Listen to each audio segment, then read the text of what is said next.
Welcome back to Introduction to the New Testament. Today we are going to talk about Philemon.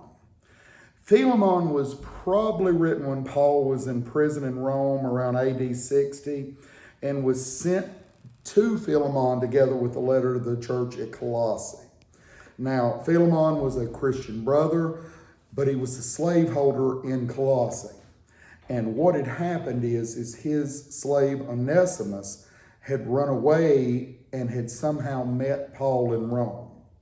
Through Paul's teaching, Onesimus had become a Christian. Now, Paul's purpose in writing was to ask Philemon to spare Onesimus's life and to receive Onesimus back, not merely as a slave, but as a Christian brother. And Paul even hints during the writing of the letter that he would be happy if Philemon would voluntarily let Onesimus come back and help Paul out. In pursuit of his goal, Paul barely restrains himself from demanding the favor.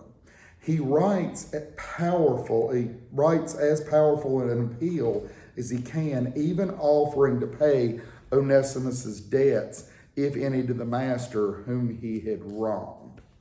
Now, this is a letter that is showing Paul using all of his personal force to bring about a Christian answer to a very serious problem.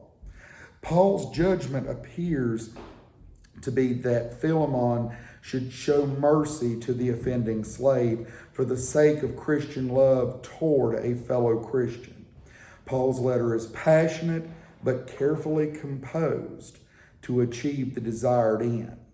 And the document is written in Paul's own hand, showing Paul's personal connection. Philemon, as a letter, makes two important theological points. First, Paul makes a gracious offer in verse 18.